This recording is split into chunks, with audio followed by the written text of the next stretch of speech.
Votre compte Instagram est-il vraiment optimisé pour attirer de nouveaux abonnés et convertir cette audience? Si ce n'est pas le cas, vous passez certainement à côté de nombreuses opportunités. Dans cette vidéo, je vais vous partager les 5 étapes clés pour optimiser votre compte Instagram de A à Z en seulement 5 minutes. On va voir tous les éléments essentiels de la bio aux dernières stratégies en passant par des exemples concrets pour avoir un compte Instagram super optimisé. Restez bien avec moi jusqu'à la fin parce qu'une fois ces étapes appliquées, vous aurez un profil Instagram qui cartonne, qui attire plus d'abonnés et qui booste votre nombre de ventes. Avant ça fait plusieurs années qu'on accompagne des artistes à développer leur activité et notamment en ligne. Donc si ça vous intéresse, vous pouvez cliquer sur le premier lien en description. On se retrouve avec le compte de Elodie et on va commencer par regarder l'élément le plus important, ça va être la photo de profil. La photo de profil, c'est l'un des points les plus importants parce que c'est ce que la personne va voir en premier. Et cette photo de profil, il faut deux choses. Déjà, si on souhaite se montrer qu'on puisse être reconnaissable, donc moi j'aurais zoomé un petit peu plus, ce que je vous conseille c'est de mettre vos épaules, votre tête et vous regardez droit devant vous. Ça c'est la première chose. Si vous ne voulez pas vous montrer, ce que vous pouvez faire c'est quoi? C'est mettre un logo ou autre, mais ça en revient à mon second point. Quelque chose qui est très important, c'est que cette photo de profil est censée faire rentrer la personne en face de moi dans mon univers, dans ce qui me rend unique, dans mon art et dans ce que j'ai envie de véhiculer. Là, on voit qu'elle est peintre, illustratrice, écrivaine engagée, également intervenante artistique passionnée auprès des enfants. Au final, je ne le vois absolument pas avec cette photo. Si on me demande, OK, cette photo, elle représente quoi? Et si je ne sais pas que cette personne est artiste et qu'elle propose tout ça, franchement, ça ne me dit pas grand-chose. Et donc, cette photo, dites-vous que la photo, on n'est pas censé mettre uniquement une photo parce qu'elle rend jolie, parce qu'elle est un petit peu sympa. On met une photo vraiment, à la fois, certes, parce qu'elle est jolie, mais surtout parce qu'elle permet à la personne de connecter avec moi. Donc ça, c'est un élément qui va être super important.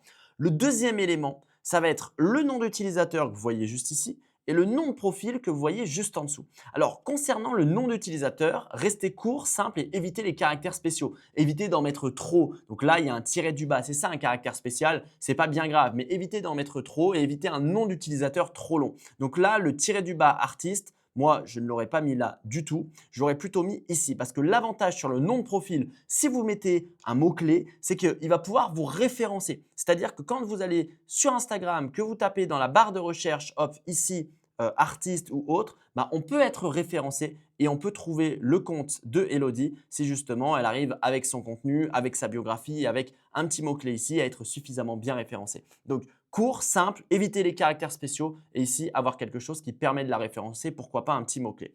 Ensuite, on a la biographie. La biographie, c'est comme la carte d'identité. C'est ce qui va donner envie à la personne d'aller plus loin et c'est ce qui va lui donner envie de s'abonner. Donc ici, peintre, illustratrice, écrivaine engagée. Elle intervient auprès des enfants et elle vend OK, tableau, etc. C'est pas trop mal, mais le problème de cette biographie, et c'est le problème que je retrouve chez beaucoup de comptes d'artistes, c'est qu'on a un peu un descriptif de tout ce qu'elle fait. On a un peu une liste des courses de ce qu'elle propose et de ce qu'elle fait, mais au final, ça ne va pas forcément donner envie à la personne de s'abonner. Une personne est sur Instagram, en tout cas une personne qui ne vous connaît pas encore, elle est sur Instagram pour se détendre, pour se divertir. Et donc, il ne faut pas forcément la divertir absolument, mais il faut lui donner envie.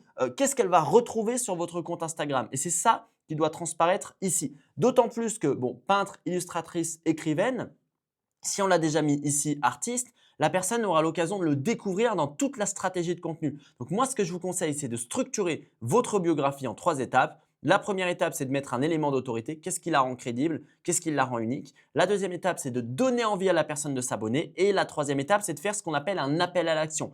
Inviter la personne à faire une action, à cliquer sur votre lien ici, à vous envoyer un message. Ça va être des éléments qui vont être assez importants. Et au-delà de ça, on a les bulles de story à la une. Alors, les bulles de story à la une vont servir à apporter un complément d'information par rapport au profil. Donc là, les bulles de story à la une n'ont pas vraiment d'utilité. Mes aquarelles, art contemporain, bon, en fait, on peut le voir en allant sur son compte directement. Donc là, ce que je vous conseille, c'est de mettre 3 bulles de story à la une. Une bulle de story à la une, qui suis-je? Super important.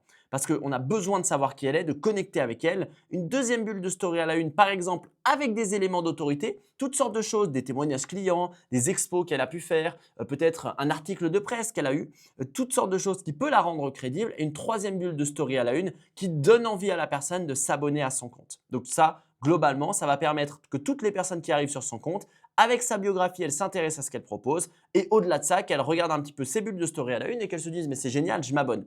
Et au final, dernier élément, on ne va pas parler ici de la stratégie de contenu, on aura l'occasion de faire d'autres vidéos pour ça, mais c'est surtout l'optimisation du feed. Le feed, on s'en fout un petit peu globalement. Donc là, on n'a pas un feed qui est très propre, mais si son contenu est bien, si son contenu est bien fait, globalement, ça passe très bien. Si vous faites des montages, donc si vous faites par exemple des petites couvertures, des choses comme ça, ce que je peux vous inviter à faire, c'est mettre une couleur qui est un peu dominante et une police d'écriture qui est toujours la même. Donc là, on n'a pas vraiment de montage. Mais par exemple, si je vais sur mon profil et que je vous montre rapidement, hop, bon là, j'ai plus de montage, mais à l'époque, quand on regarde les anciens posts, on voyait il y avait du noir avec toujours la même police d'écriture, un petit peu le même branding et ça, c'est quelque chose qui est plutôt intéressant à faire. Voilà, vous savez maintenant comment optimiser votre compte Instagram. Si je devais vous faire un récap très rapide, la photo de profil, l'élément le plus important et ça doit directement permettre à la personne de s'immerger dans mon univers et dans ce qui me rend unique. Le nom d'utilisateur, il doit être court, simple, éviter les caractères spéciaux.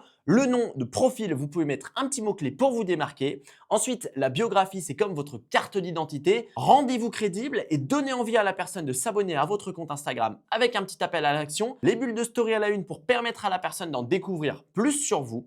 Et enfin, le feed pour avoir quelque chose qui est globalement cohérent, mais qui n'est pas forcément le truc le plus important. J'espère que cette vidéo elle vous a plu. Maintenant, si vous souhaitez aller plus loin et qu'on vous aide à développer votre activité, vous pouvez cliquer sur le premier lien en description. C'était Mathis. Je vous souhaite une belle journée. Je vous dis à très vite. Ciao.